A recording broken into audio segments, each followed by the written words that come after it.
What is good? What is good, everybody? So, we're doing the podcast today. That's why we're up here. The reason we're all laughing is because I just took out Jordan's intro and put in my own.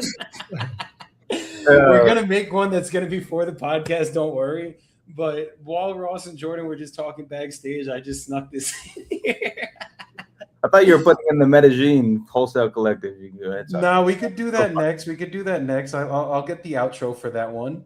But until then, how's everybody fucking doing today? Jordy, how we doing, buddy? Man, I'm doing so well, brother. And blessed on every account. Grateful to be here with my brothers. Yeah, I got no complaints, man. Not a single one. Listen, the Bulgarians were a little rough this morning, but we got Bulgarians. So we're feeling fire. Ross, how you doing, my brother? Doing excellent. Just finished a little workout. It's been honestly a hectic morning, but I don't know. You ever get like so caught up in things where you almost get pissed to get out of it, and you actually clear out the room quicker? You're like, all right, let's just blaze through all this nonsense and get it done. Let's I don't know. I kind of use a little bit of annoyance or anger to fuel success. So that's how today's been so far. Not living in peace, Rossi. Not living in peace. Gotta find that. Not every morning. Definitely not. Trying. How you doing today, Joey? I'm doing phenomenal, honestly. Couldn't be better. Trying to find my inner peace every single day now, and I feel like today is one of those days that we're getting there. You know, the work. If anyone has ever read the book The Untethered Soul, I accidentally read The Untethered Soul at work. So it basically goes over how the workplace is a spiritual environment. And it really fucking is, guys. Like, it really is. Everything that happens throughout your business, it's all about how do you react to these things? Do you process them? Do you let them go through you? Or do they sit inside of you and just piss you off and you let them bottle it up? Or you get angry and you react bad about them in a negative way? So today was one of those days where I could say I won the fucking day so far in a very good way and feeling great. So enough about me. Way to rub that in, Joey. I appreciate that. Well, what we are going to be doing today, guys, and I had to just take the salt and put it on the wound for Rossi boy.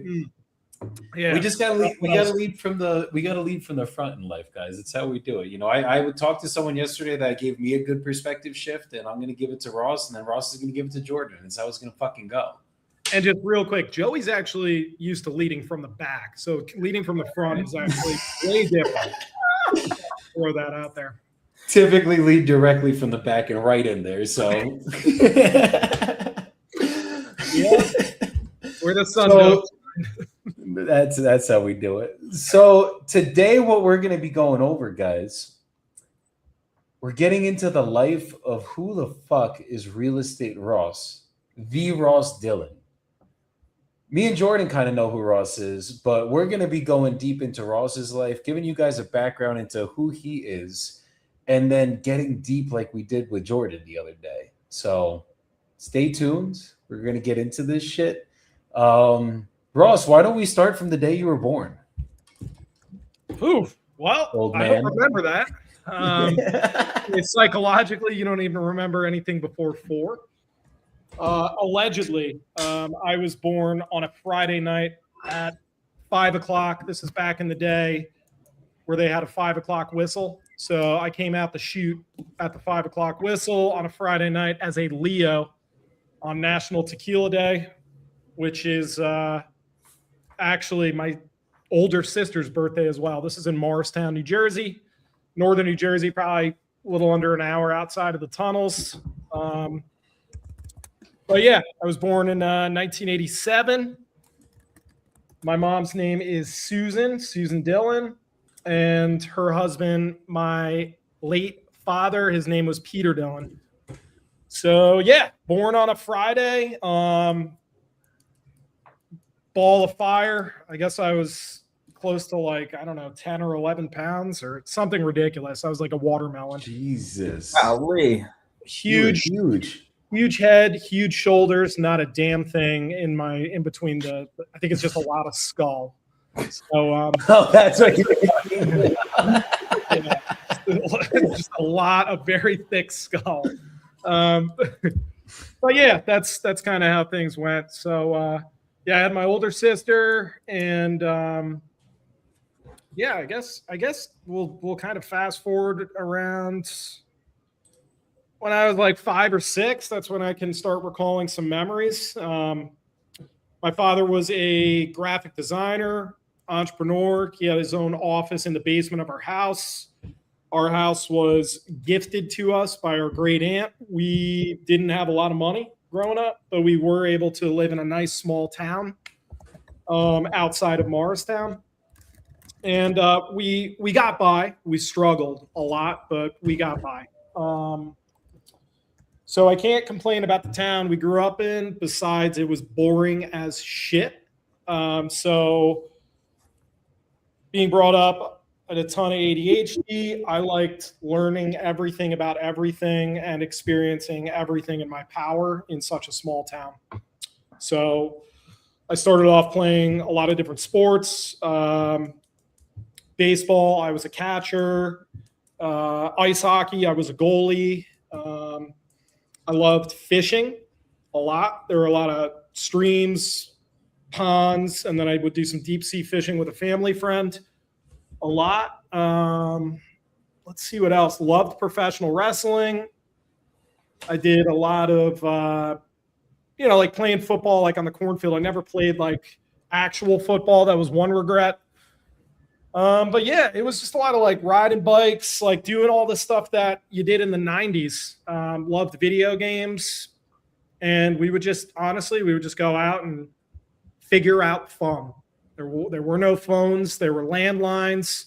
You would call up. You would either call the parent, ask permission to speak with someone to see if they're even home or if they're on a bike ride or not, or you'd have to go to the popular parks and stuff in town to try to meet kids.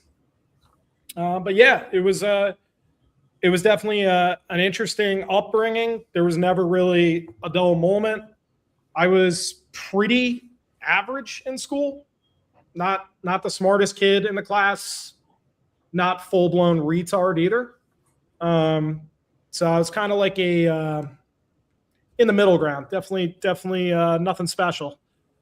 But yeah, it was small town. But with small towns comes small town politics, and that was something I always hated. I hated other people's drama. I didn't care unless they were in my inner circle. I really didn't care too much about people's problems besides people who were close to me. And I'm a born ambivert. I can be extremely extroverted when I'm in the mood and I feel comfortable around you. And I could also do my own thing for 6 months straight without talking to a soul and just being locked in. No issue either way. Grew up, had a couple pets. That was the thing in the 90s. We got a lot of pets. Dogs, cats, birds. I had like a freaking iguana. 90s were they were just a wild, crazy time. It was when everybody was just like they're doing today, figuring out, but it was more out of the digital world. You're doing it in real time with real people in their face. And I think those experiences were more memorable and you appreciated them more because it wasn't just like doom scrolling. So I did appreciate no technology, but I'm also blessed to live through all of these technological advances that have occurred and tried to stay either with the times or maybe even slightly ahead. But yeah, I would say the biggest dramatic impact in my life was it was when I was 10 years old. My father was struggling with weight issues.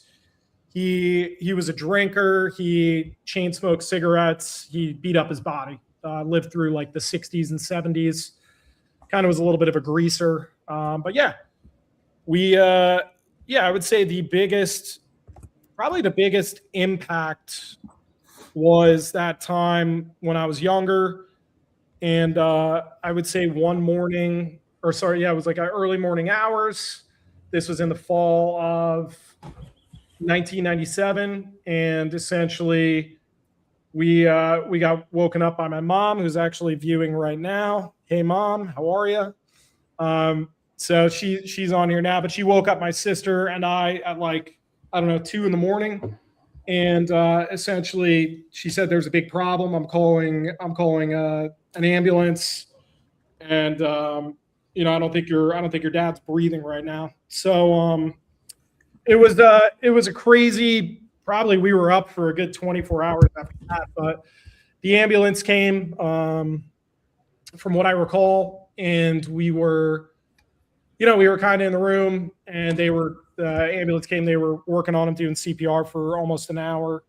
And he, unfortunately, he did not make it. So he passed away in his sleep, hopefully peacefully. That's kind of the way we all want to go.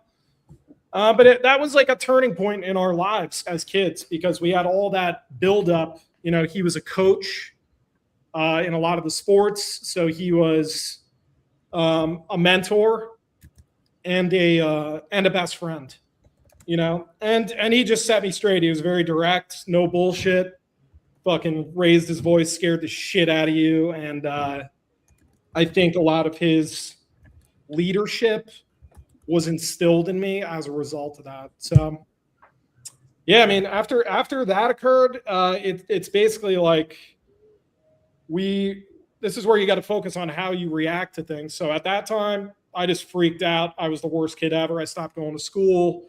Eventually got kicked out of school. It was all just because I was hiding from small town politics. That's what it came down to. Everybody was like, "Oh, did you hear about so-and-so?" And this was like a very rare thing to happen. So everybody talked about it. Everybody was in your business, or they're like, "Oh, I feel so bad for you." Blah, blah, blah. I just didn't want to hear it. So my way was shutting the world out. That's how I handled it. There's not a good way to handle that ever. There's no right way, but that's what worked at the time. And the outbursts and just riding out that wave of emotions for the next probably solid 4 years helped me get through it. I went in on it. I hugged the cactus. I did everything you could possibly think about wrong, and it's almost like I got it out of my system for the most part. So yeah, I mean that was like a dramatic situation, and that looking back at that, like everything else that occurred in life was a trickle effect, honestly, for the better as a result of basically being a piece of shit for 4 years. So what ages was this? This is 10 through 14. Like 13, 14. So I started getting my act together like at 13. I got allowed back into the school, and then transitioned into high school.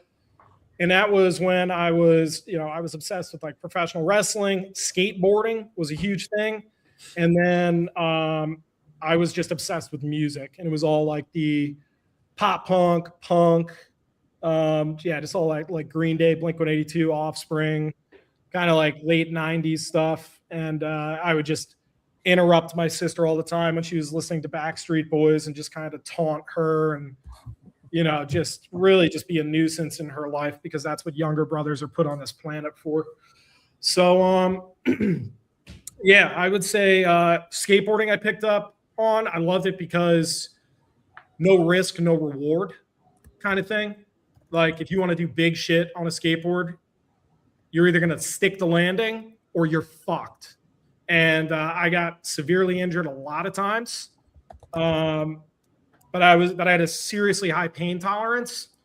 So I was able to ride through it until I snapped my leg. And I was trying to do like some crazy trick off like a fucking like playground thing in like the winter, and the ground was frozen.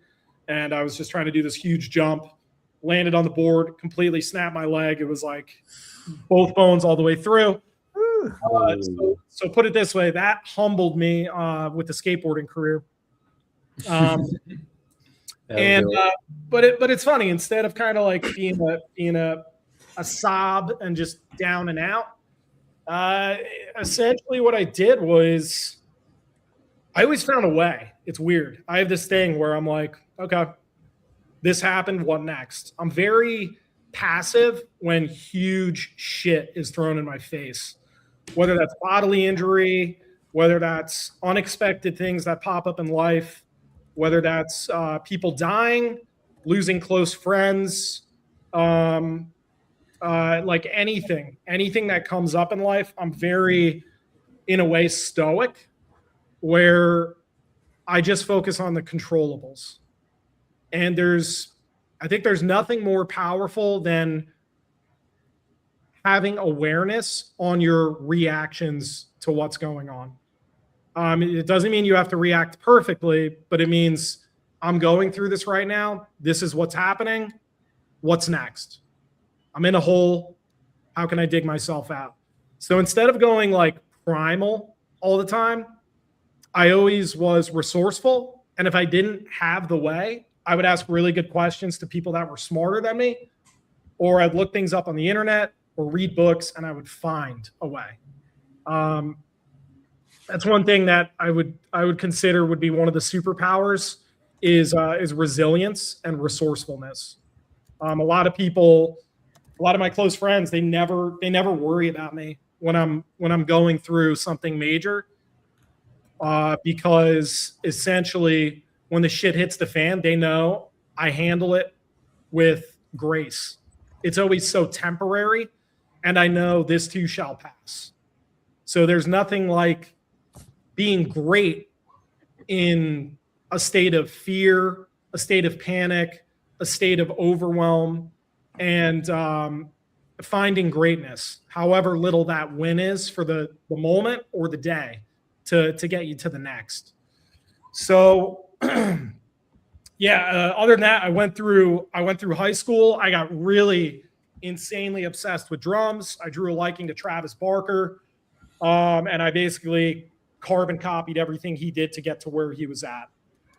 He joined the marching band. I was a freshman. I went from not being able to read music in 3 weeks to being the first freshman snare drummer with all the senior drum corps guys over summer camp. So 3 weeks, I nailed that spot. From there, I joined jazz bands. I joined orchestral. I played every single style of music you could think of.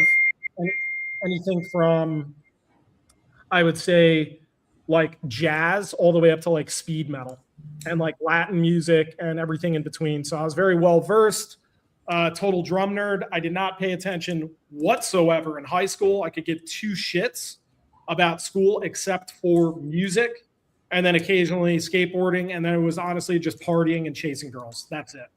That was high school in a nutshell. And then throughout high school, I was a little bit of an entrepreneurial spirit. I did pick up, that's when I started making money off like mowing lawns. And it was actually even before that, now that I think about it, because I was cutting grass. I learned how to cut grass at like 7 years old. And it was like, this is a lawnmower. This is the gas can. This is the oil. Don't put the fucking oil in the gas, and wear pants, because it would kick up rocks and like the weed whacker, and like that shit would fucking be bad. So that was like the advice I got. And it was like, just roll with it. So it was just a different upbringing. And you basically like essentially like become a fucking man or just you're a pussy. That's it. And that was instilled in me more so after I lost my father, because there was no other man. There was a close family friend. His name was Donald Golbicki, R.I.P. He passed away a couple Christmases ago. He was a second father. And then we had some like half siblings, 2 older sisters and a half brother. And the half brother, I kind of looked up to him. He was a big like athlete, football stud, always bringing like different girls over to the family parties and just slang.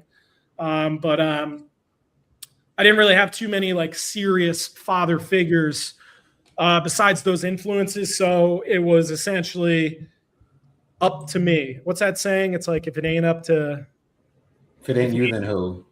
Yeah, or if it ain't up to me, it wasn't meant to be. Yeah, if it ain't you, then who? So that's kind of how I roll with my life. It's kind of like rolling with the punches. And I think when you get good with that, you don't become bulletproof, but you become really good at deflecting.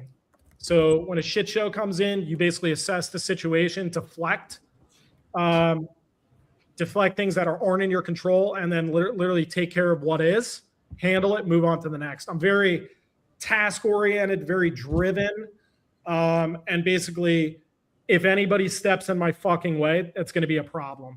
So if you don't have belief in me, you're out of my life. You're done. So I've eliminated a lot of people. I've been ruthless with my mindset.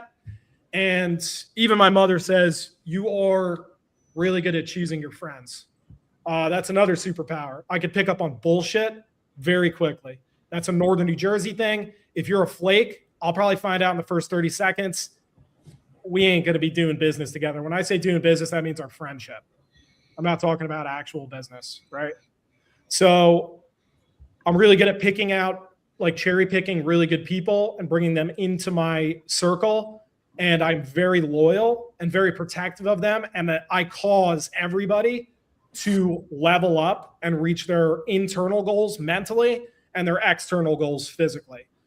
They always have a shoulder to cry on. And I do not allow them to feel bad for themselves for too long, because I know they're all better than that. And if they keep going down the hole of misery, I just dismiss myself from their life. So I've been through a lot of girls, a lot of guy friends, and the people that made it this far, they've made it this far for a reason. So yeah, like going through high school, it was a lot of drumming. It was women. It was partying. It was playing in bands. And I played in a lot of different bands. Really started wanting to drop out, get my GED, and tour the nation as a drummer. Almost every band I played in, and most of my friends in high school, all of them are older than me. I was always the youngest and the dumbest. Not necessarily the dumbest, but close to, right? So yeah, I hung out with older people. I played in a lot of bands. Stopped taking high school seriously. Essentially, in a polite way, told all the teachers to fuck off. Like if I pass, I pass. If I don't, it doesn't matter. And if you try to pour into me, you're going to be wasting your own time as a teacher. So they really respected the brutal honesty.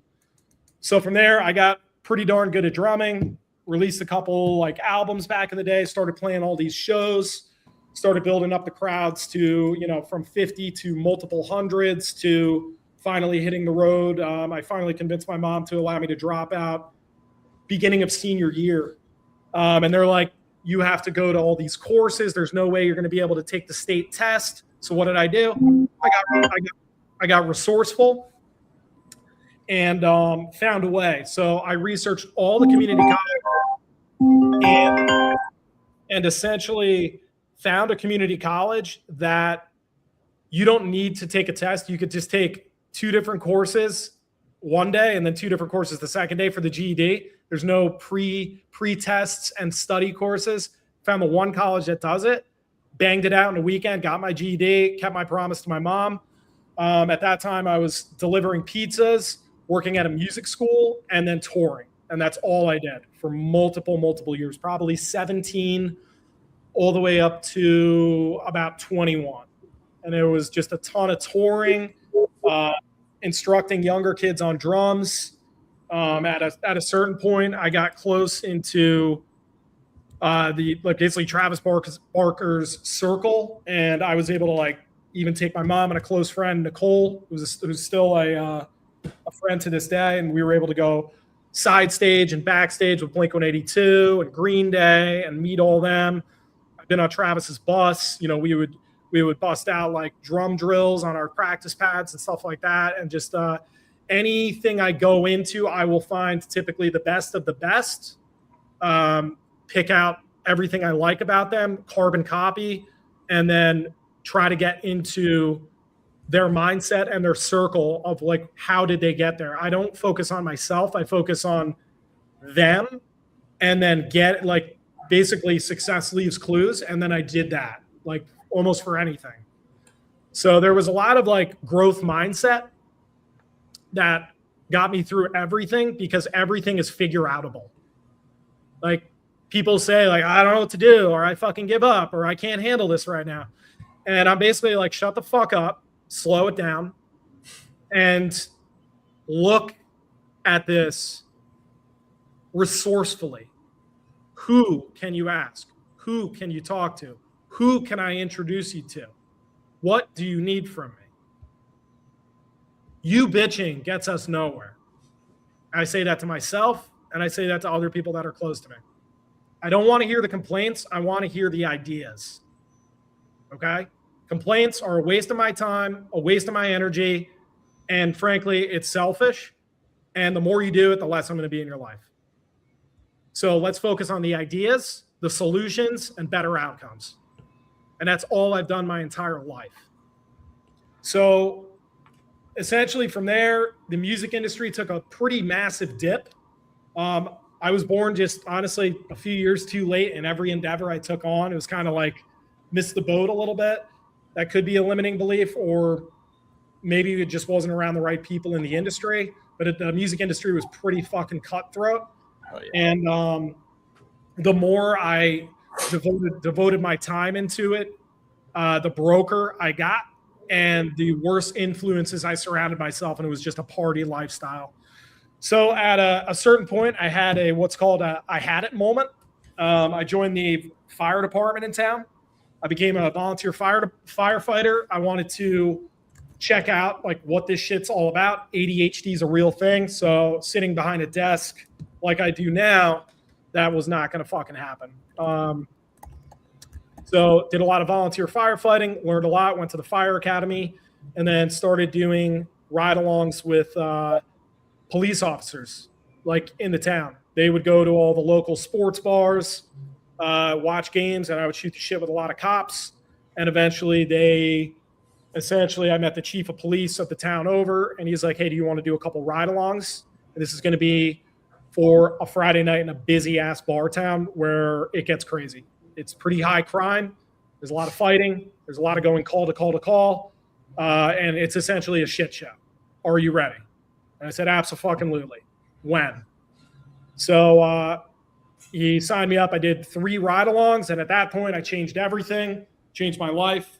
I immediately went into county college. I got my associate's degree for criminal justice. I banged that out in a little over 14 months. I did credit overload in every semester. I passed every fucking class besides like algebra. I had to get a tutor.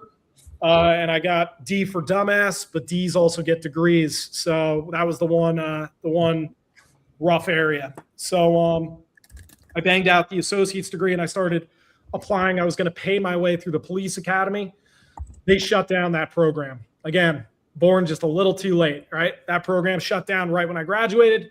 So what did I do? I focused on physical fitness, becoming an absolute stud with calisthenics, running,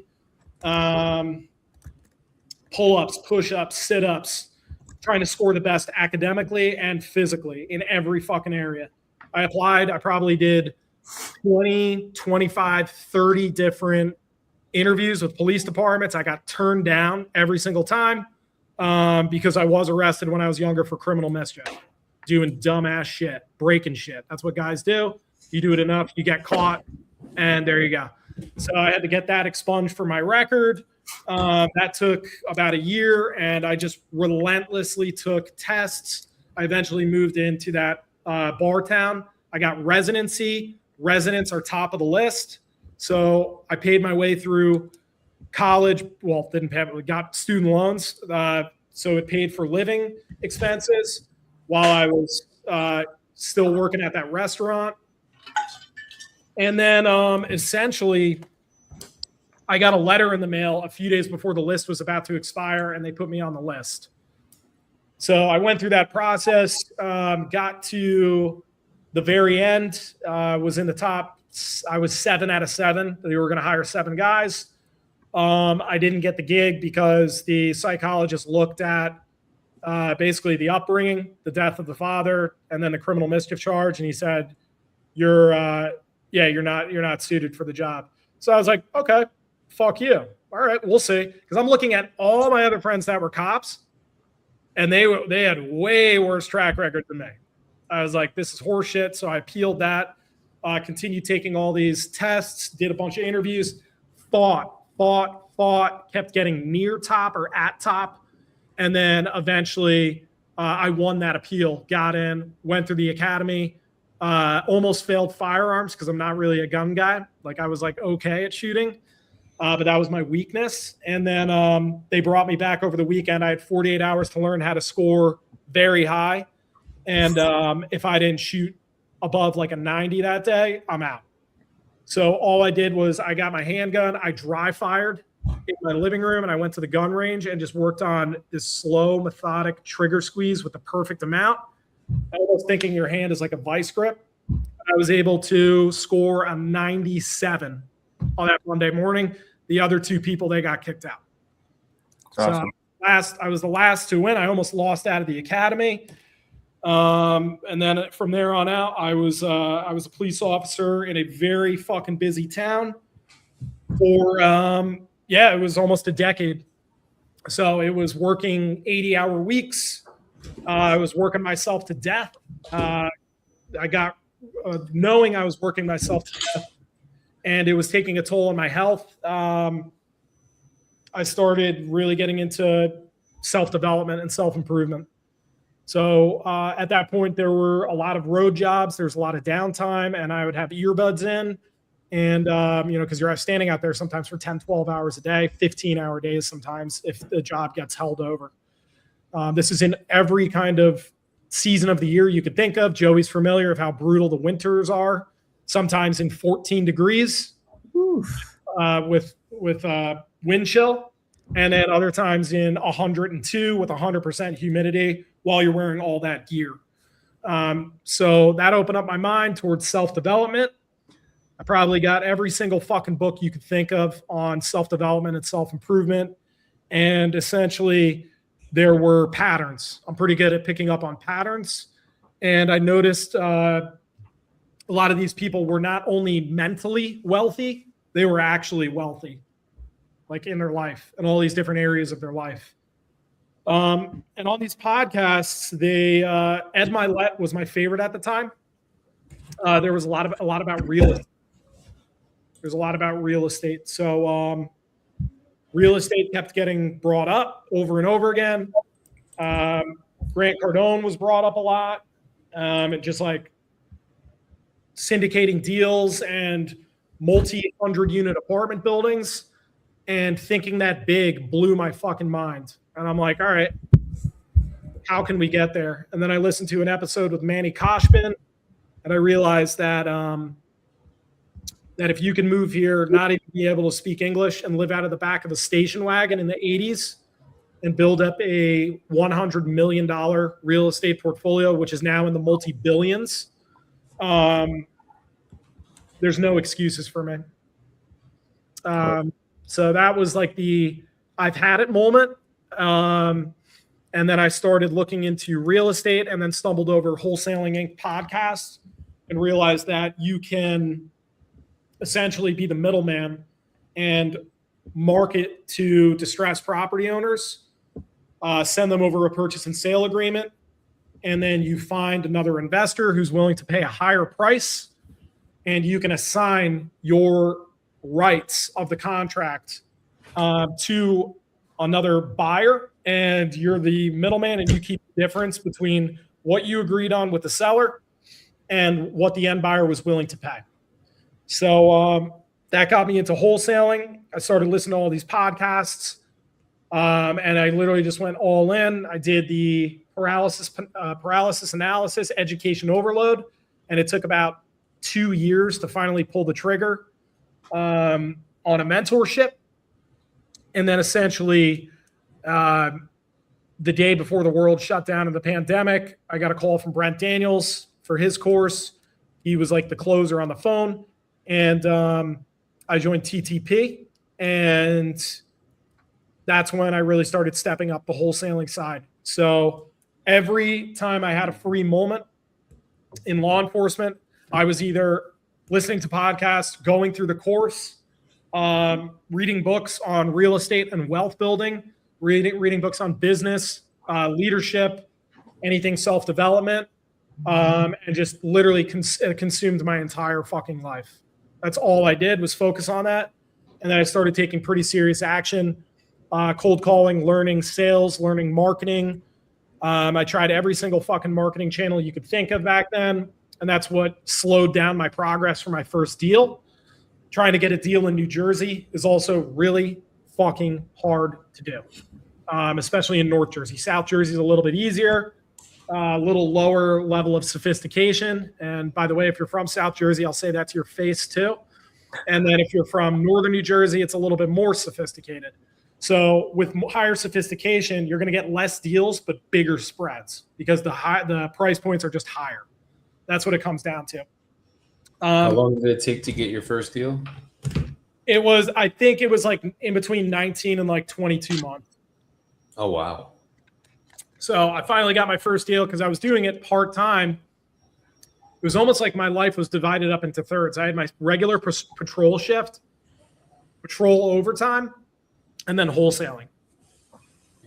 So cold calling, I realized how much I fucking hated it. So what I did is I would work overtime to then pay a VA to do the cold calling, give me the leads. I would run appointments. And then finally, off like a direct mail campaign, it wasn't even cold calling. I got my first deal. I locked it up for $209. It was an older guy. And then I ended up selling that to a cash buyer for $249,000. And it was a $40,000 spread. Damn. And it happened right before I was going to give up. And that's kind of how things go. So, because you are fighting as a wholesaler to get deals done, especially your first.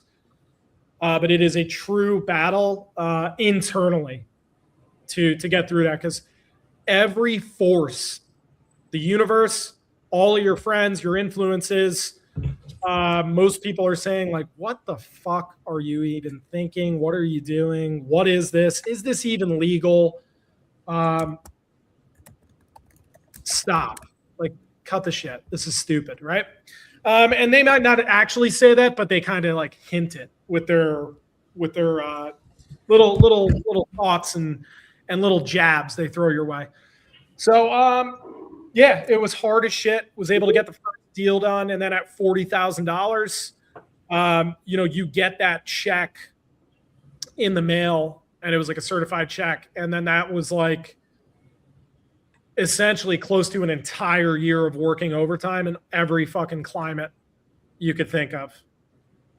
So that's when I was like, fuck overtime. I really doubled down.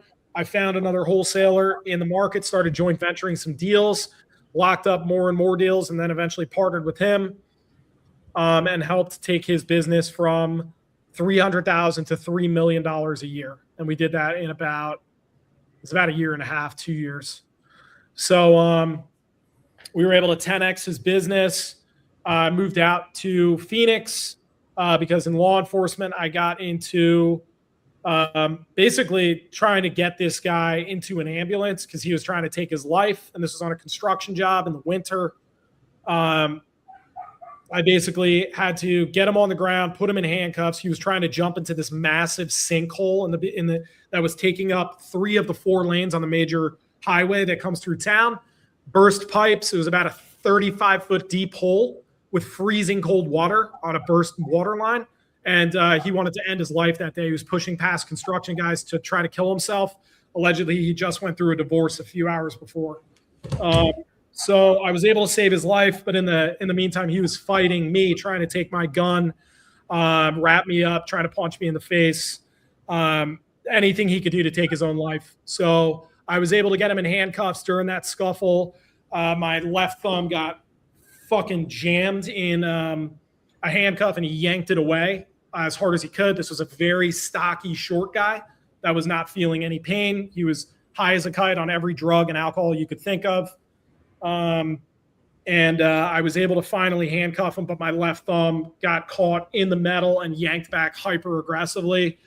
I didn't even feel it at the time. It was all adrenaline. And a few days later, my hand blew up and I realized there was something seriously wrong. So that caused basically irreparable ligament damage. They threw me on desk duty for a year. I was doing PT on desk duty for that year. Essentially, I went in real deep with wholesaling. We started locking up deals left and right. We were getting some fat closings. And I realized this is likely going to be the way, regardless of whether I get thrown back on the road or I'm forced into retirement. I will be an entrepreneur, and I like this a lot more. My passion changed, and that was it. Well, over the course of a year, they gave me notice. They kept running me through all these tests, and they essentially said, you are no longer cut out to duty for your injury because basically to manipulate a handgun, your thumb is just like trying to load bullets in, trying to load clips into magazines in as fast as possible to pass any training or tests and to even balance the weapon. It was a no-go because my thumb was just non-operational. So they put me up to the mayor's office and they're like, well, you're done. That was the scariest day of my life and the best day of my life simultaneously. So they forced me into retirement. I went all in on wholesaling. Shortly thereafter, I signed up, got a lease here in downtown Phoenix. That's where all the big dogs and mentors were at. And I packed my car. I drove across the whole fucking country and went to where all the goats are at and surrounded myself with the biggest and best people in the industry. And eventually had a business divorce with my other partner. We just weren't seeing eye to eye. He was on the East Coast. I was on the West Coast. The time difference and the vision difference was not lining up. Then I started my own company, Fast Home Sales USA. And here we are today.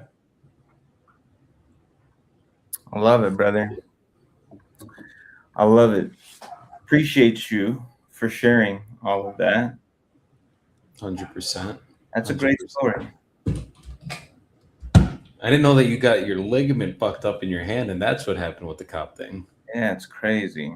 Yeah. Wow. Cool. I got lots of questions.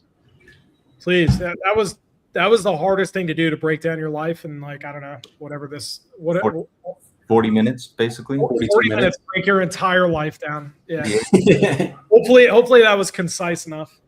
I think it was. It was for sure.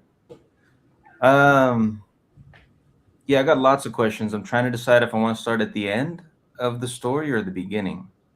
I think I want to start towards the end. I have a question about your career in law enforcement, right? You were listening to a lot of podcasts, reading a lot of books like you do, opening your mind in that sense. Your foundation was entrepreneurial. While you were in law enforcement for that decade before the injury, did you always know you would eventually become an entrepreneur? Or did you see yourself being in law enforcement indefinitely until retirement age? During the first 3 years, I went through college. I ended up getting my master's degree. I banged out all that shit. And my goal was to retire as a captain. I would never want to be chief of police. I wanted to work all the way up to captain. I wanted to be in control of the entire patrol division because a lot of cops are fucking retards. So I wanted to be the guiding light and show them the way and make them efficient and help them save a lot of lives. And only, if you have to make an arrest, but don't make it your goal to just arrest people. Make it your goal to find a solution to the problem and have a long lasting impact on the people's lives you touch every day on these calls. So that was the goal, to basically run the patrol division as a captain. And then if I retired from that, would be any sort of business administration role. I don't know, but that was pretty much the long term for a 25, 30-year plan.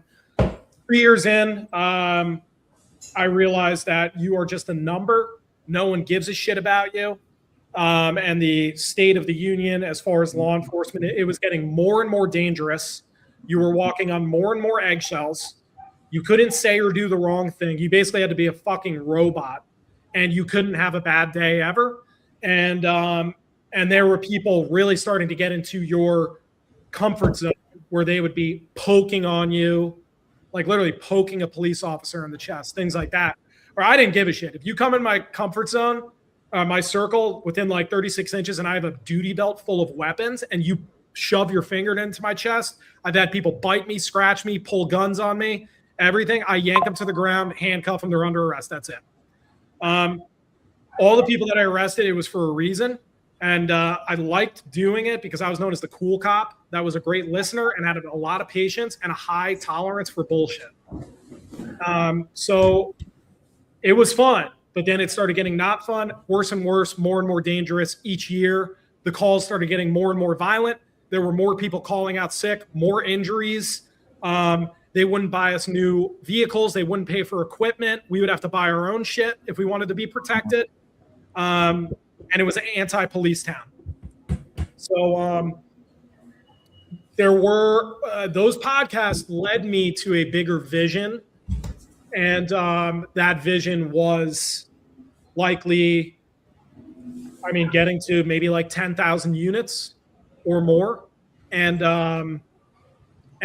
basically getting a real estate empire going, or a cash flow business empire, or a combination of both.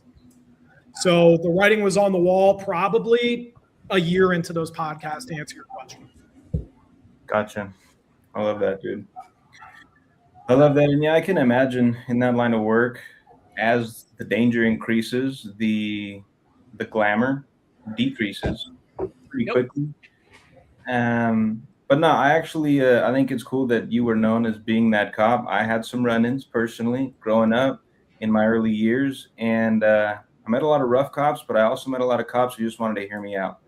And I remember the faces. I don't remember all the names of those cops, but I'll remember those guys forever. Because although I was sitting in handcuffs and going through something crazy personally, they just like, talk to me, bro. What's going on? How are you? Are you good? And then I could just talk. And then I de-escalated through talking and communicating. And he's like, listen, man, you got to go, but just know you're not alone through this. So I could see you being that officer. And I think that's really cool, bro. Yeah, man, it was interesting because I realized that everybody's a hot air balloon. When you're going through something, you just need to vent. Yeah. And I realized when they would go through their shit and they vent and just talk to somebody and I would hear them out, it would leave their system. Release the demons, as they say. So it would come out of their system, and the people that I heard out, there were certain people in the community that I started growing a little bit of a fan base where they were like, this guy changed my life. And there were other people where all they would do was vent and bitch, and they would never change anything. And that's when my patience would wear thinner and thinner. And just like everybody's a hot air balloon, eventually I would stop hearing them out and they would just be under arrest because I gave them enough leeway and they disrespected it. Yeah. So you got to draw a line in the sand with everything you do in your life. And you have to allow people in, yet protecting yourself simultaneously. Absolutely. So you wouldn't have arrested me for an eighth of marijuana? No. Cool. That guy was a dick. So it's funny because growing up in Jersey, obviously those of you guys that know me know I'm from Jersey as well. Me and Ross are literally from a town that is 15 minutes apart, which is the craziest thing, that we're boys now. Literally met in fucking Texas. Like, didn't meet in Jersey, nothing like that. Met in Texas at a fucking event. Growing up in Jersey, you growing up in my town, you really come to hate cops.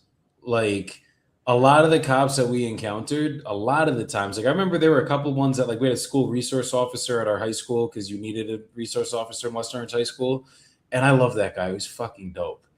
But like, there were a couple that we loved, but then there were a shit ton that were just assholes, just not helping. I mean, I had a couple run-ins myself with cops growing up too, where like they came to the house, the whole nine. We'll get into that in my story.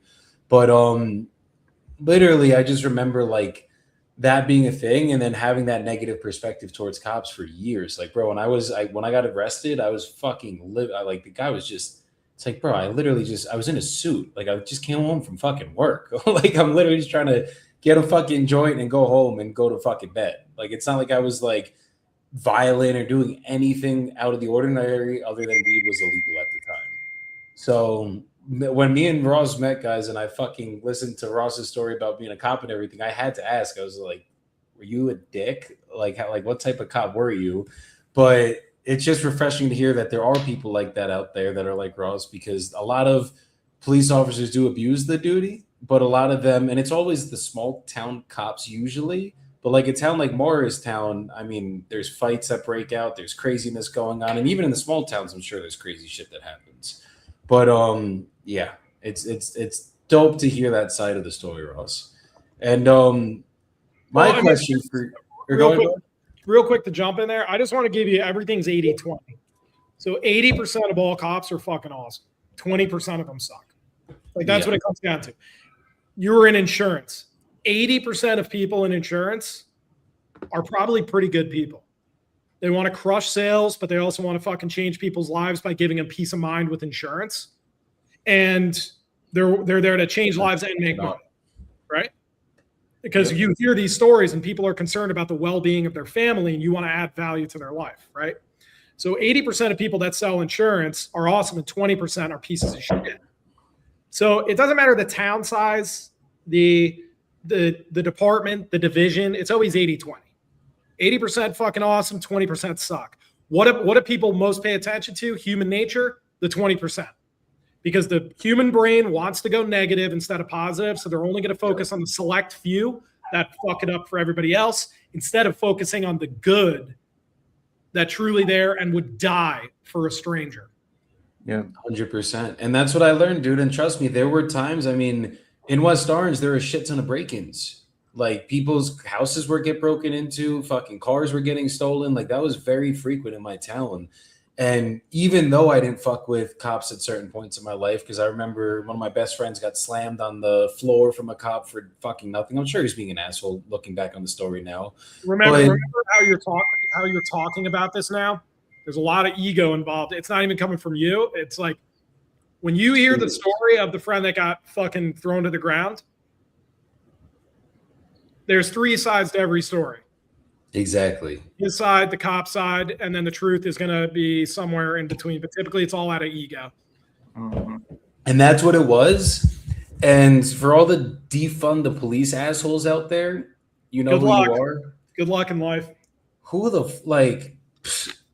one of the stupidest ideologies I think I've ever heard of in my entire life is defunding police. It's like, maybe get more training if they needed that, something along those lines. That would be cool. Pay for more training. Ongoing, continuous, lifelong training, yes. That's it. But like defunding the police, saying that we don't need police officers in our life, you guys are fucking idiots that think that. Like, who are you going to call when someone breaks in? Who are you going to call when the violent people in our country are doing the violent shit? Like, that's why... It's actually funny. I don't know if I told you guys this part, but I did life insurance for cops for a little bit. Like I literally was going to lead. I think I did lead a seminar for police officers on showing them the benefits of life insurance. So I actually worked for the police, and this was right after I got arrested. Or actually, no, this was in the midst of me getting arrested. Sorry. And yeah, so it's funny because I had both sides with it, and my ego was definitely in the way back then when I was younger. But yeah, dude. It just boils down to this. If you don't like the cops, it's only coming from a place of you did something wrong and you can't get over yourself. That's it. Everybody I know that's a cop basher, they're a piece of shit.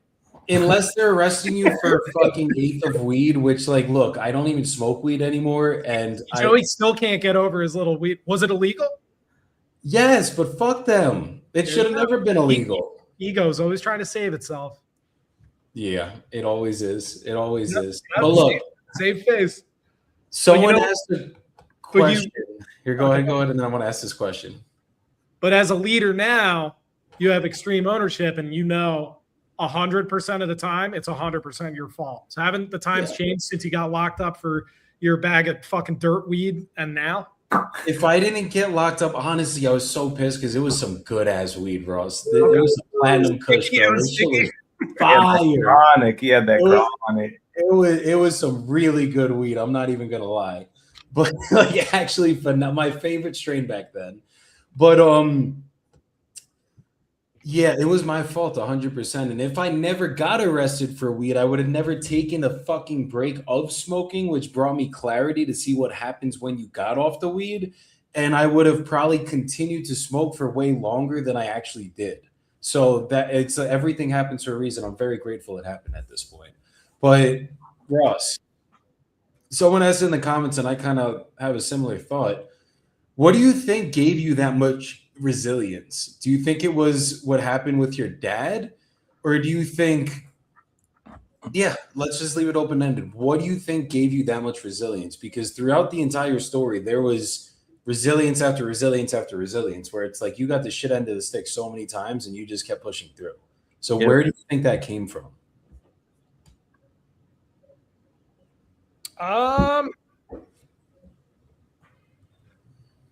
I would say it's a combination of three things. Always being competitive when I was growing up, sports. Because if you focus on the losses or you fucked up the play, you're fucked as an athlete. You're out. You have to reset every play, not every game, every fucking play. Yeah. So turning your memory into a fucking reset button, like for a video game console, I guess. Sports were a huge part of it. My father's passing. Essentially, I think I remember telling my mom something along the lines of, well, I won't have to charge you for doing the lawn. I can do it for free now. And it was basically like, who's the man now? Like, there's no man. So I remember her getting profoundly upset. I don't know what emotions were going through her at the time, but maybe she was sad, but happy, a little bit of all. But looking at it, times have changed, and it's just the man of the house is forever gone. So who's going to step up? And I was the only guy in the house. So, like, what do you think? Like, so, like, and I'm not saying I was the man of the house at 10 through 14. I was a fucking disaster. My mentality of wanting to aspire to be at least 10% of the man of the house that he was someday was always resonating in the back of my brain. And then, honestly, learning from other people's heartaches that are in my circle, and when they had things that were either really rough or not even close, and seeing them relive that over and over and over and over again. And it was wanting to do the opposite and live the opposite type of life that they were living, which is a life of misery. Yeah. So I would say a combination of all three of those things put together created that relentless resilience. Okay. I have a follow-up question, because what you just said is something that I can relate to, and I think Joey as well, from what I know about his story. So passing your dad happens 10 years old, and you had that realization at age 10, which is a lot earlier than I think a lot of boys/men have the realization and start having the thoughts about, like, who's going to be the man in the house now, right? I grew up in a house with my mother, my grandmother, and my little brother. It's just us four. I always felt this expectation, not really from anybody externally. It was probably more of an internal expectation to do what you're saying, is like, well, now I got to step up, right? If somebody comes into my family's house, who's protecting everybody? I'm like 10, 11, 12 years old having these thoughts. So how did you grapple with the reality that there was no more man of the house after the passing of your father? And, like, how did that feel for you in your 10-year-old, 11-year-old, 12-year-old, 13, 14-year-old brain? It was going into, honestly, it was just going into a state of depression and isolation. And instead of being scared to sit with my thoughts, I focused on my thoughts. I asked a lot of questions to myself. And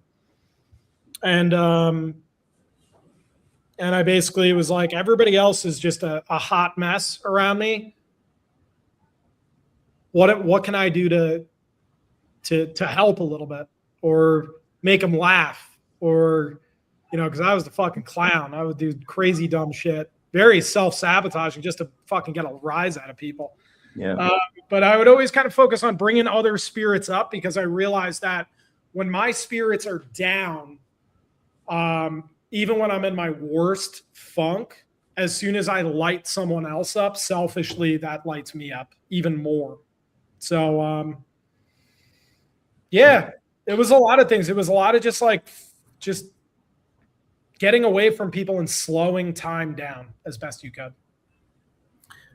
I love that, man. That's actually quite amazing that at that young of an age you recognized, and maybe you didn't even consciously know that this is what was going on. With hindsight now, obviously you can understand what was going on, but yeah, you were like using humor, self-sabotaging, doing funny things to make other people who you care about laugh, share your light with them, and then you saw their light shine, in turn turning your light bulb brighter. I think that's pretty incredible, and I think I might relate to that a little bit as I'm thinking back to my experience around that same age, because I was a goofball as well. I can never really tell you why. I just like to see people laugh, and it's nice to put a smile on somebody else's face, even on the darkest days. Like, I'm feeling like shit today, but let me make grandma laugh in the kitchen doing something stupid, and then I feel a little bit better. So I think that's pretty dope, man. I like that. Would you say the resilience was what's the word I'm thinking of? A defense mechanism as well? As you went further and further into everything? Would you say like you kind of learned like through everything that you went through with the death of your dad, obviously, and then the humor as well could be a defense mechanism, but would you say the resilience was also part of that? Yeah, I am. I still work on it to this day. I am forever guarded. I don't see it going away, but that comes with resilience. It's you're basically a brick shit house, so allowing people in, it's not something I like to do.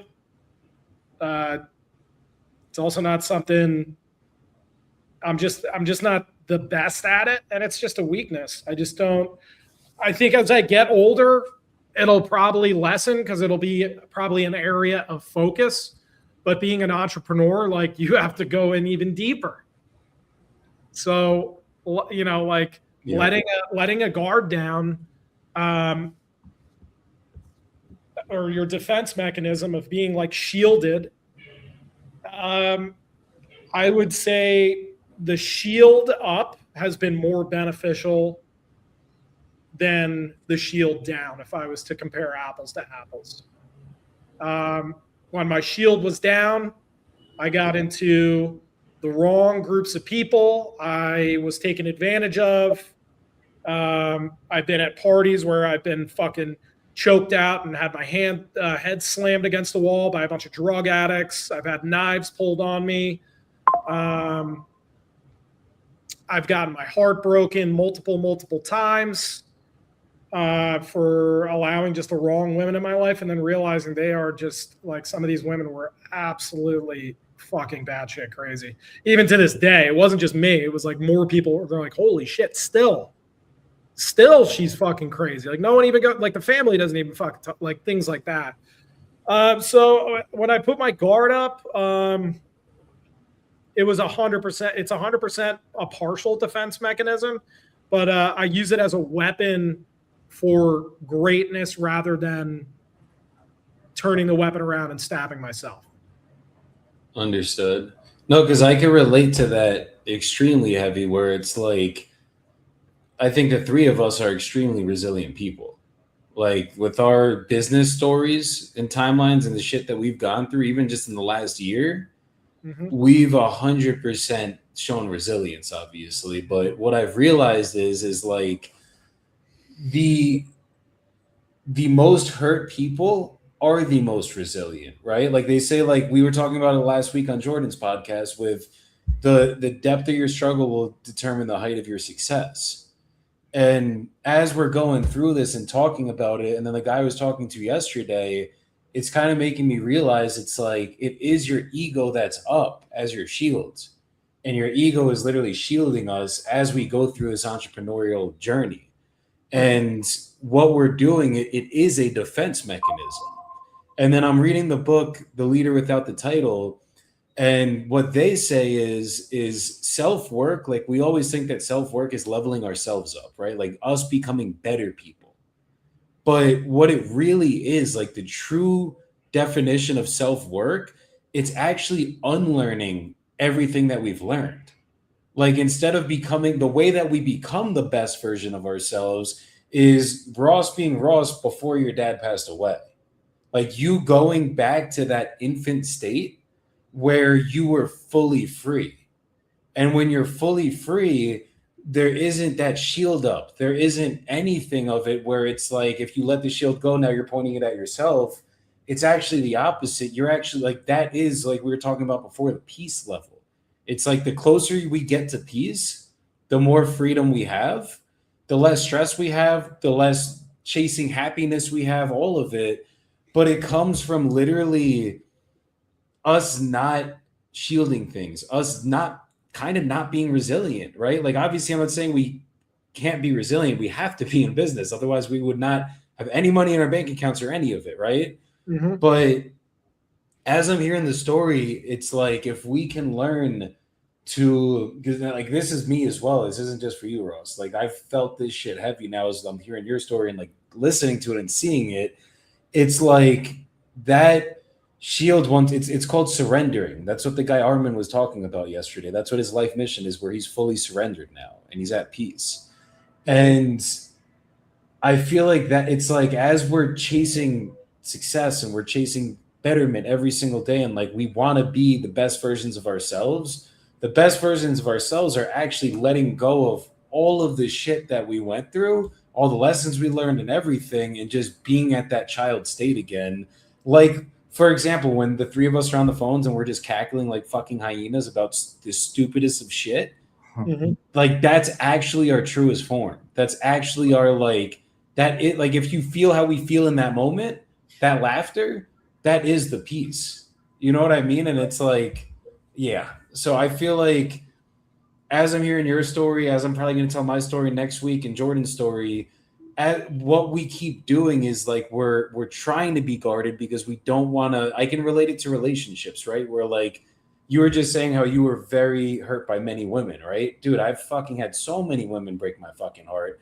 And for me, I just am fucking retarded. I just kept going back towards it, to the point that 5 years ago, or probably 8 years or 7 years ago now, I completely cut off dating. Like, no women, no dating. I went almost monk mode. Like, no fucking nothing. Right. And when I got in that state, yes, I healed a lot of shit inside myself.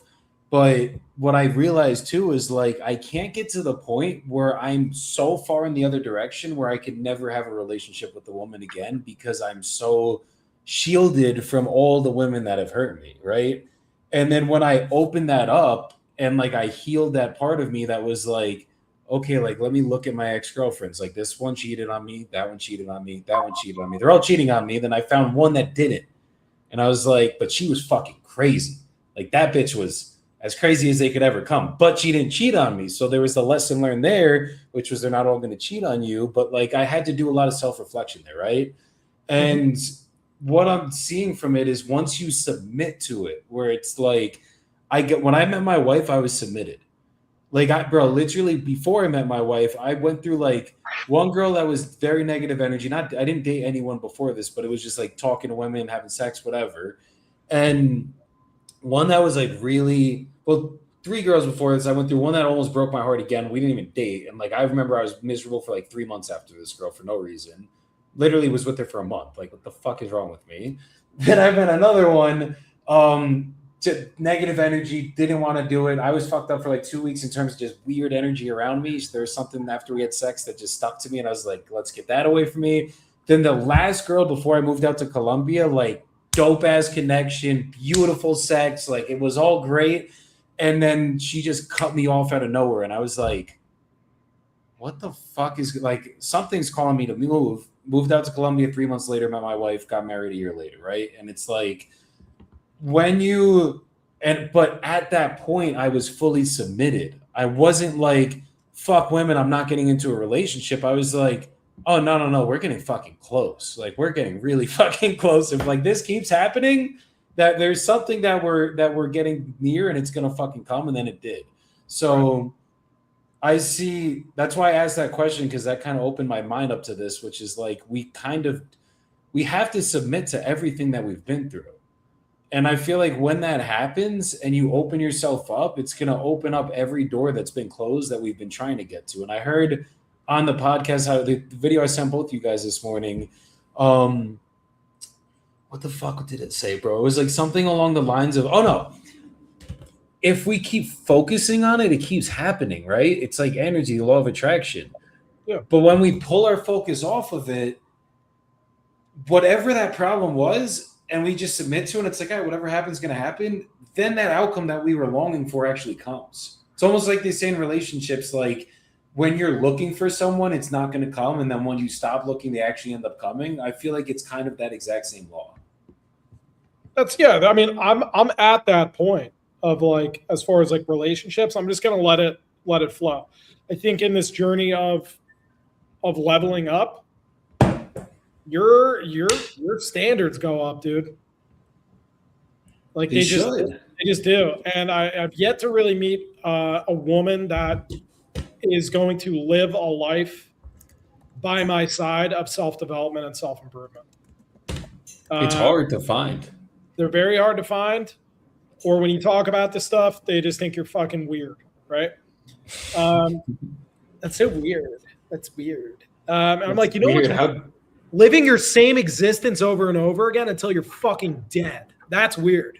So, but like dying at 25 and being buried at 75. That's weird. Damn, that's crazy. That was deep. That's a bar. That's how most people fucking live, dude. Dying at 25, but being buried at 75. Yep, and that's usually right around the cutoff of when people stop learning and growing for most of society. But essentially, like, I'm just going to allow, like, as far as the relationship, like, just going to see what happens. Like, I'm not actively pursuing it, but I'm not actively against it.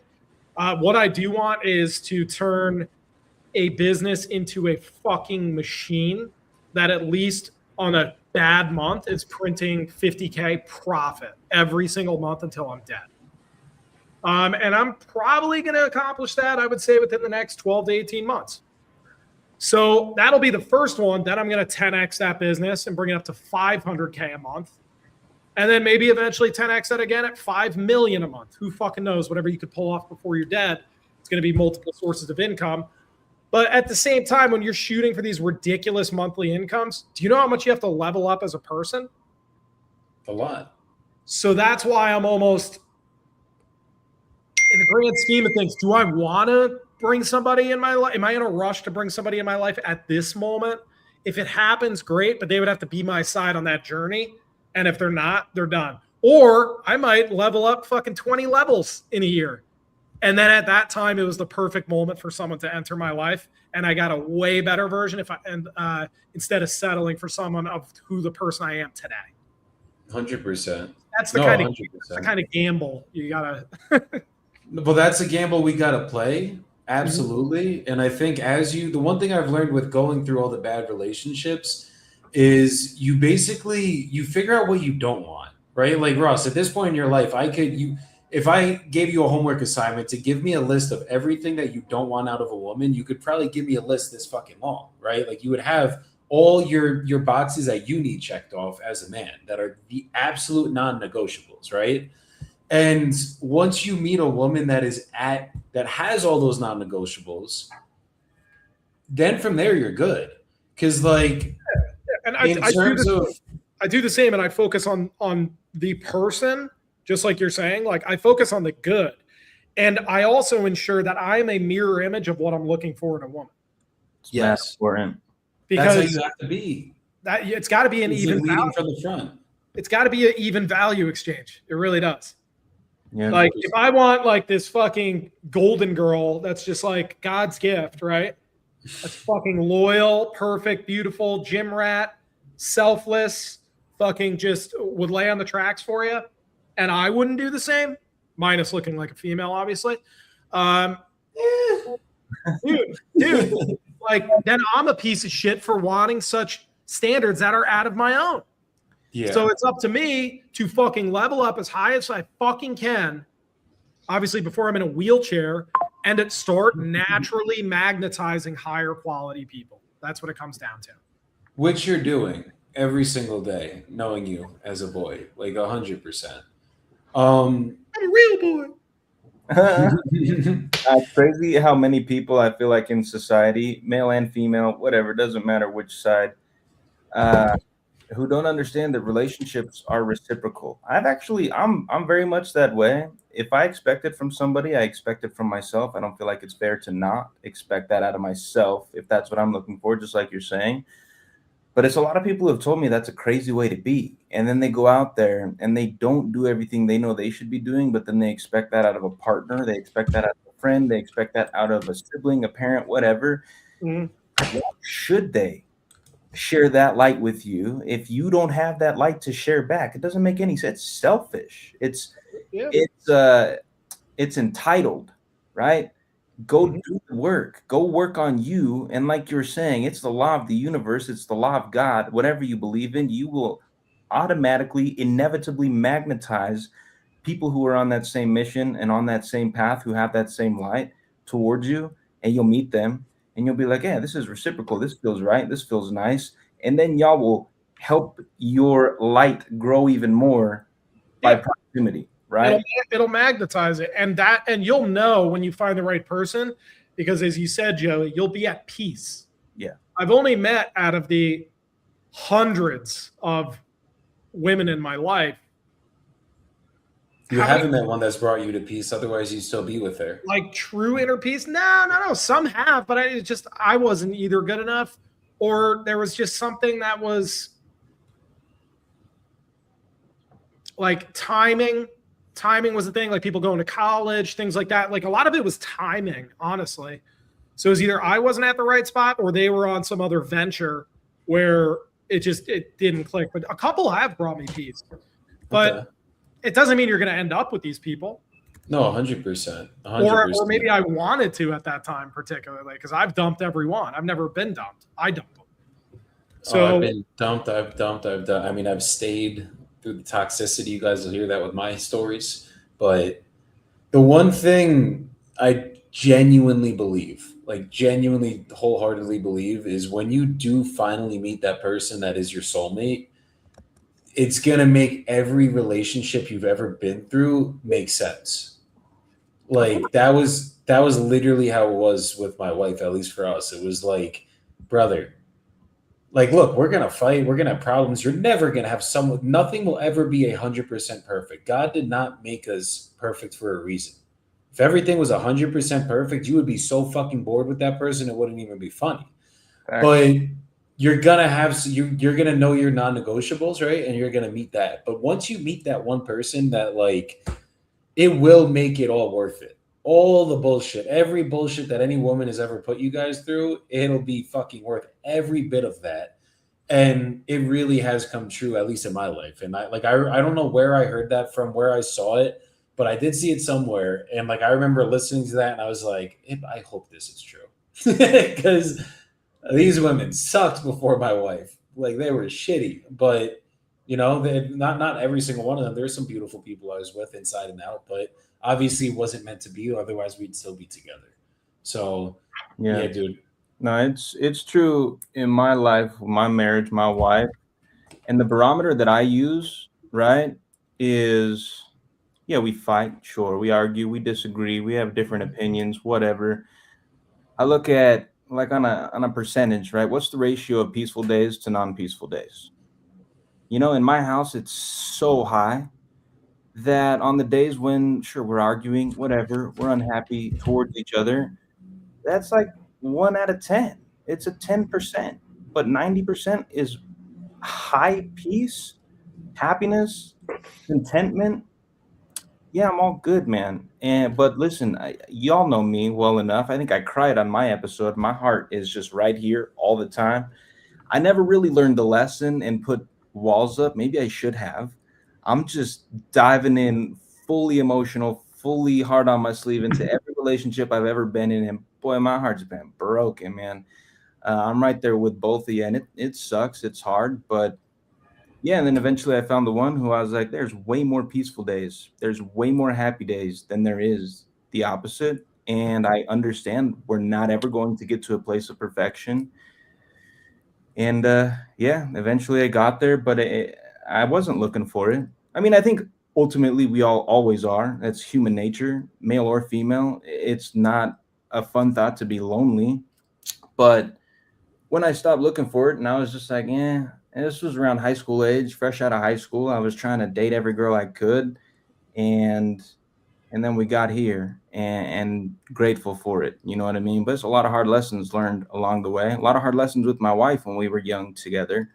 But yeah, the place we're at now, it's peace, mostly peace. You know what I mean? Every day can't be 100%, but nah, and I see you with Cielo going through it, brother, and takes a lot to get there, man. A lot of heartbreak, a lot of hard relationships. But for me, it started getting better when I started working on Jordan. You know what I mean? Hmm. Always does. Always does. Because Ross, it's almost like well, everything in life happens for you. So all those previous relationships, imagine if you did end up with one of those pieces of shit. That would suck. that I got happens to a lot of people. a lot of friends that fucking the old divorce is becoming a common theme, and it's because of settling. It's settling, and it's not, and it's there wasn't peace from the get go, but societal's norms influenced them, and they made a terrible decision, and that's why they're going through a divorce. But again, that happened for them. A divorce happens for you. Um, Losing someone that you care about happens for you, right? It's just your response to it. You can either freak the fuck out, or you can say, this is a stepping stone to get to something that's way better that I never even knew I was capable of acquiring, you know? 100%. 100%. Ross, what would you say was the biggest turning point in your story where I guess where it all turned around, right? Like where you went from, was it literally 14 years old when you were going through the self sabotage and then you turned it? Or would you say, was there ever moments after 14 when you were getting older where you still were self sabotaging? Like where was, Dude, I was self sabotaging all the way up to 35.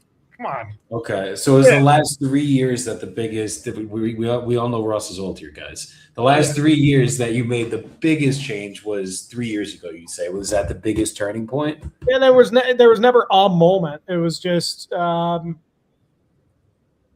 mean, just certain things happen to you in life. It's just kind of like the more broke, busted, and disgusted you are with yourself, the pain has to outweigh not changing.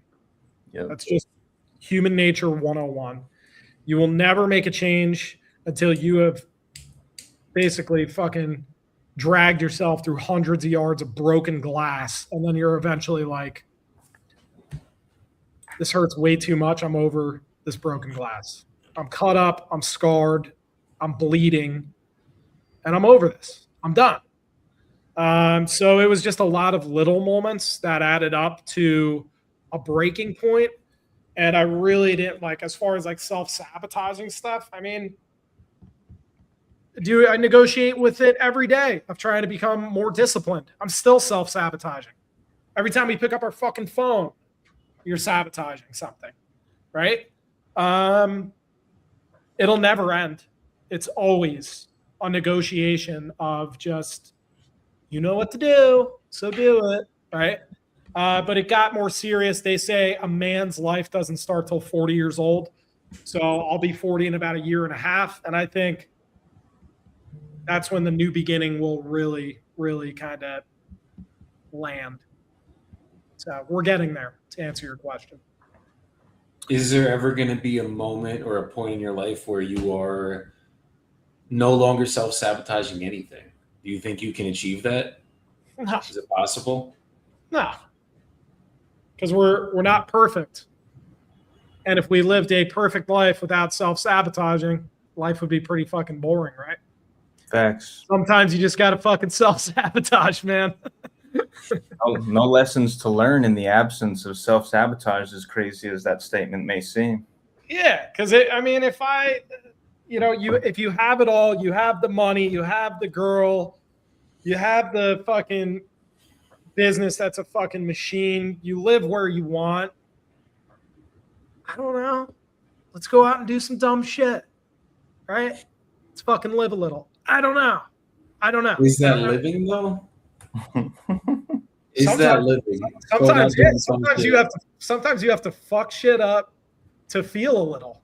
Okay. I don't know. What do you think Healthy is toxicity? healthy toxicity?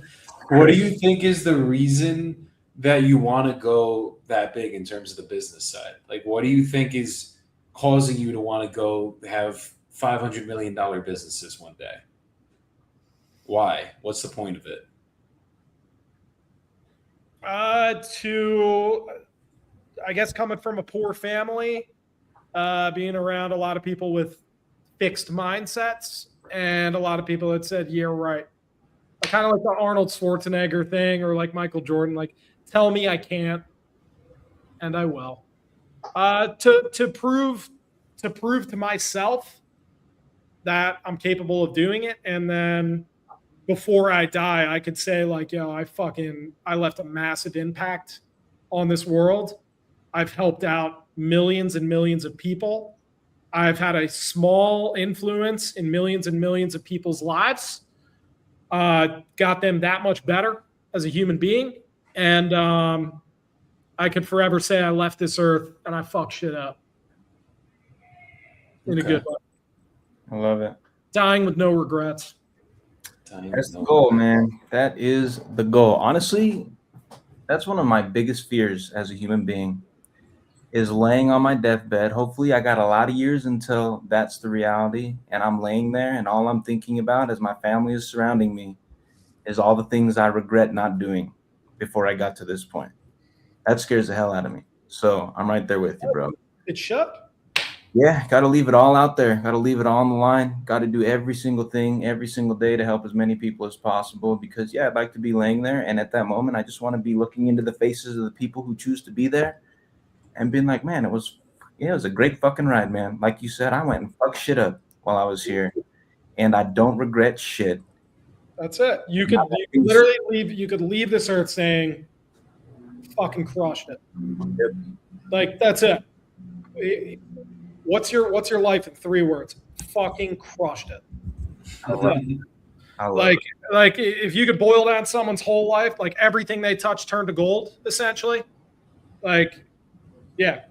The one thing that we do have to watch, though, Jordan, is the order we do things in. So it starts with us. Then we help out other people every single day. Absolutely. The oxygen mask analogy, right? Because you can get caught in that trap and it's just another distraction. Oh, I'm doing this because I want to help people. Okay, what have you done to help yourself? Jack shit. Cool. Well, you're fucking your progress on helping out all those people because you can't even take care of yourself. And who the fuck's going to take you seriously? Yeah. I think that's the season of life that I'm in right now, personally, my brother. But step one is you're labeling it already. You're already in the top 5, if not 1% of society, that you're realizing where you're at, and you can immediately label it almost in detail. Doesn't mean it's fixed. Doesn't mean you even maybe started the process of it. But when you label something, that is the step one of eventually what's going to be a new beginning. Love that perspective, man. I love it. All right, I got maybe a less serious question for you. Sure. But it pertains to your story. So I didn't realize you were gay. No, I mean, yeah. I didn't know you were so involved in music, bro. I love that. I relate to that. My family growing up, my grandmother who helped raise me and my brother, she sang in Sweet Adelines. It was a big chorus, and then she sang in a quartet. She traveled all around the country. So a lot of her daughters got into Sweet Adelines, the chorus, and my mom's a singer. My brother went to school, got his musical theory degree. Very musical family. I produced hip hop and kind of dipped into the world. So a question I wrote that I wanted to ask you is, what was the most memorable show that you played in as a drummer? I'm just curious. Edgefest in Canada, when they had that, we opened up for Yellow Card and Story of the Year on the side outdoor stage, and it was a sea of people. I couldn't even make sense of it, honestly. It was a pivotal moment that I look back on. They have a couple videos, and I had this crazy fucking mohawk and shit. Oh, we need to see this. I do need to see that photo. I love it. And It's fire, dude. yeah, there were just so many fucking people, and like Canadians are just nicer. They're just nicer people. I don't know. It's like the crime's lower up there. They're just like, they leave their doors unlocked. You know, oh, you want to come to our house after the show? Come party, have a couple Labatt Blues. Hey, come on over. They're just very. They were very nice. I have a very high level of respect for Canadians. Always have, especially playing hockey. But yeah, I would say that moment of just essentially it was a sea of people. I couldn't even give you a head count on it. And it was one of those days where it was like God was in all of us on that stage, where it was also one of our best performances ever. Oh, that's sweet. I just got chills from that, actually, because I think music is, for me, music is very spiritual, brother. I don't know what it is. Out of all forms of media that I could consume, possibly, aside from books, literature, it's music. I feel like when I get the chills, it's something spiritual. Couldn't explain it to you, couldn't articulate it, but I experience that with music so often. So it's cool to hear you make that statement that God was playing through you, and you were probably spiritually affecting all those people listening. I'm just envisioning that with your big mohawk. That's an awesome moment, bro. That's a cool story. And I love Yellow Card, bro. It might be surprising to some, maybe not though, because although I look like this, I grew up in Utah. They listened to rap growing up, man. Alternative rock was my shit. Yellow Card, Good Charlotte, Green Day, all these bands loved it. So that's also a little fangirl moment. It's pretty dope that you're up on a stage like that, dude. That's cool. Yeah, man. It was fun. Looking back on it, I did forget to bring up Arnold Schwarzenegger because I'm just absolutely obsessed with that man. And I feel like he already has lived about 7 or 8 lives. Yeah. And I'm already on probably my 3rd or 4th. Every 6 or 7 years, it's a new life. And every trial and tribulation or challenge, I just get excited for the next kind of journey. And I hope to live a lot of lives before I croak, And that's what that guy's doing. I look up to him every single day. He's had probably the biggest impact in my life as far as mindset and being able to visualize the future. And if you obsess about it enough and do everything in your power and don't take no for an answer, you will accomplish everything you put your mind to. No, I love that, bro. I need to look into Arnold's story a little bit more. For me, I was always kind of a fat kid, so I'd look at Arnold Schwarzenegger and be like, man, that's Hercules in modern day form. And I got no business looking into that guy's story. But now that I'm hearing you say that, I know. It's limiting beliefs for sure. Limiting beliefs like a motherfucker. Oh, yeah. We're getting over that. I'm interested in checking out Schwarzenegger and his story. And my little brother, not Schwarzenegger, but Mike Tyson, surprisingly enough, was a big inspiration for him. As I'm hearing you say that, I was like, who is my inspiration? Just kind of like a famous person. And I'm going to say it's probably Kanye West, not because of bodybuilding, but because of breaking through barriers and being ostracized and getting to his goal anyways. But no, that's cool, man. I'm going to look into Arnold. Maybe it'll inspire me to be a bodybuilder too. That'll be sick.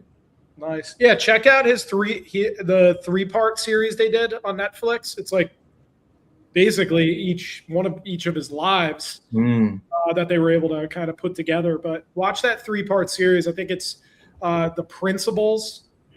Like if you put a gun to my head and said watch 2 things, like if you wanted to get influenced by either a person or a movie to directly apply to your personal life, it would be Arnold's 3-part documentary and then the movie The Matrix.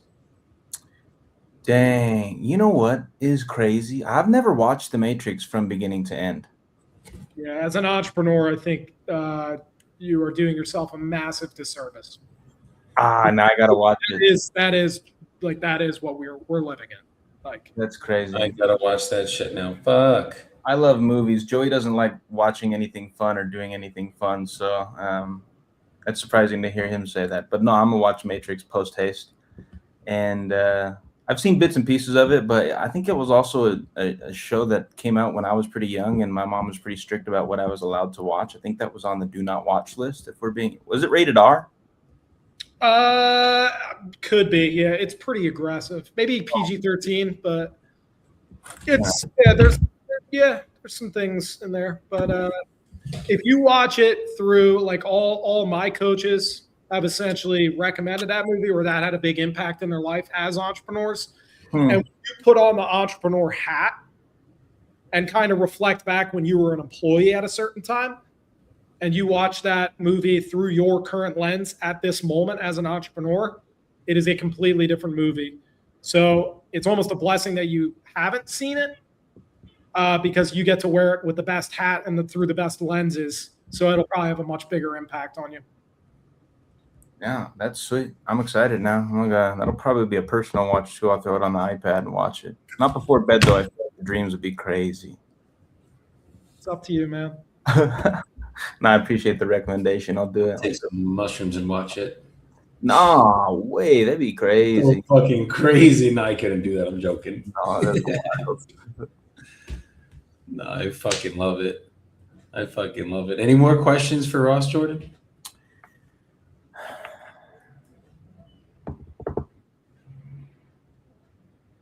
Yeah, one more.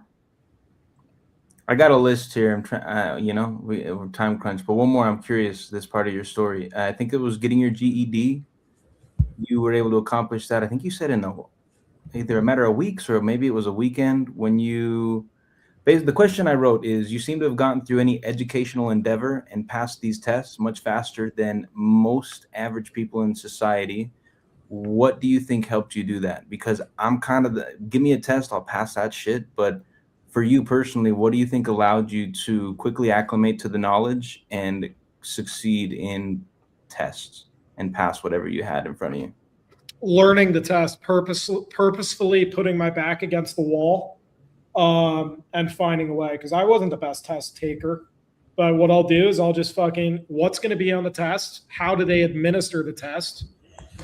What is the baseline passing score, and what are the top 20% areas I need to focus on that are going to get me 80% of the results?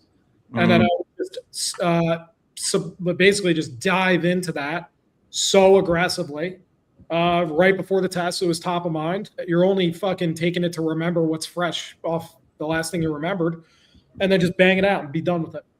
So I hated taking tests. I hated the educational system. I think it's a load of shit. And I think if people want to become doctors, attorneys, or anything where it is needed, they don't enjoy it either. But you got to do what you got to do. So if you just put yourself in uncomfortable situations and force it, you could be half retarded and fucking pass with flying colors if you put your mind to it. And it's all just mindset. That's it. There is no secret hack. Yeah, that's an interesting answer. Would you consider yourself a crammer? Like you cram knowledge into the brain, take the test the next morning? Crammer. Oh my God, Joseph, you define crammer. Yeah, I'm more like moderate tempo, weeks or a month before, and then I'll go ape shit. Let's say the test is on a Friday. I'll go absolutely ape shit on a Monday, Tuesday, Wednesday, like fucking 8, 12-hour days. And then I will just gently review notes the day before and the morning before the test, and then I'm done. Interesting. I love that. I'm an extreme procrastinator, and I actually quite enjoy tests personally because I'll study the night before. I did not study for the 3 weeks leading up to this. Let me read the book the night before. Flashcards, okay. Take test, boom, 80%. Sick. See ya. But my graduation from high school was somewhat similar. I got kicked out of high school, and then I had to do packets to graduate to earn credits. I smashed that shit out in just a couple of weeks. It was not fun. I also very much dislike the public school system that exists in America today. But yeah, no, that's cool. I was just curious about that. It's a nerdy question, kind of, but I think that's a cool thing to be able to go and accomplish that type of stuff in the amount of time that you did, where it takes some people 4 fucking years to get there and pass those tests, sometimes longer. Yeah, I hated it so much. I just rushed through it, honestly. Like between county college, that was typically people would graduate within 2 to 3 years. Getting a bachelor's degree was more towards 5, and then getting a master's was another typically 1.5 to 2 years. I banged all that out in 3.5 years. I wanted it done with, out of my life. And I just fucking honestly just turned on the accelerators. I was like, if I basically black out for 3.5 years, this is going to be over with forever. And then that's it. I love that. I think that's a major testament to your character, honestly. From a nerd's perspective, I just love knowledge. I love learning. I love testing my knowledge, whether that be an actual test or I go out and try to do something like build a business. Right. Yeah, no, I think that's cool, man. Life is a test. Ain't it? One big giant fucking test, man. Literally just fucking tests. Every day you're tested without even knowing it. It's just, what area am I being tested on today? How well am I going to do? It's a fucking test. We're a bunch of guinea pigs. Facts. If I smell better than a guinea pig, I think, because those things stink. My daughter wants one. I said, no, ma'am. No guinea pig. Me and Ross do. I don't know if you do it with your fucking shower every other day, but Jesus, it's a medical condition, okay? We're working on it.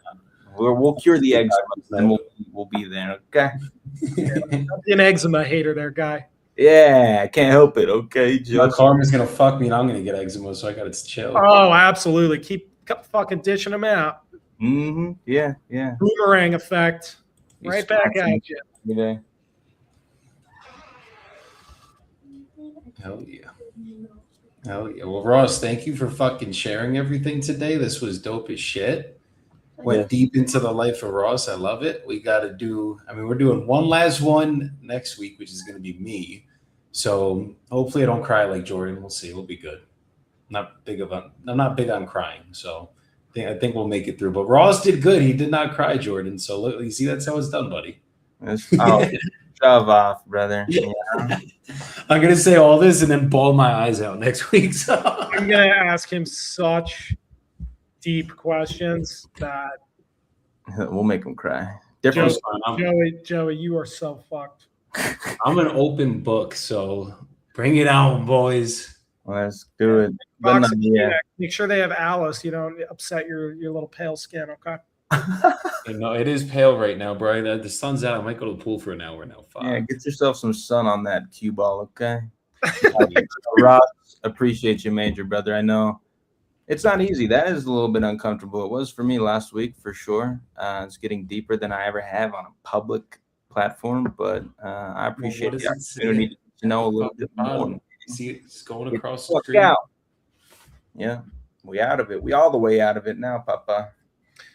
Everybody's got a great story. It's just, are you willing to dive into it? But stories are way more memorable than you just talking about your current wins. Stories stick. They were the first form of kind of like communication with stories, whether through art or the first speaking. So stories are awesome. We all want to hear them. I'm excited for Joey's. He's definitely fucking crying. And until next week, right, guys? Let's go, man. It's been a pleasure, fellas. Until next week, guys, remember to get the fuck out of your comfort zone. Get the fuck out of Medellin in the next couple of months. More specifically, May 15th to May 17th, we're going to be running it up. So get your tickets. Hit us up for the links. Everything's set and ready to go.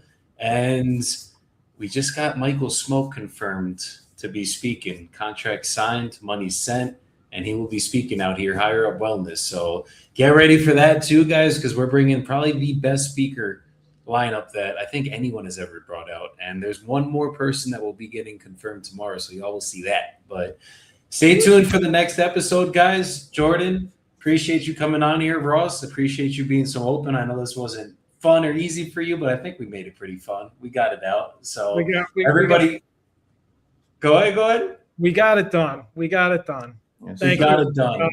Thank you for letting me share. And it is. These are challenging conversations, but if you do these every few years, like reflecting back, you'll notice how much you've changed. It's crazy. Like, I don't think I've ever done it in this detail at this age. So there's so many changes that occurred, which is great because we're leveling up. And it's a form of therapy, going all the way back in, letting it all out, and then fucking now we're going to go back and fucking run up a $500 million business, each one of us. So. Oh, man. Come on. Let's fucking get it, guys. Everybody go have a good rest of your week. Stay tuned for the replay. It'll be getting dropped on YouTube in the next couple of days. And appreciate y'all for coming and tuning in. Peace the fuck out, everybody. Peace out.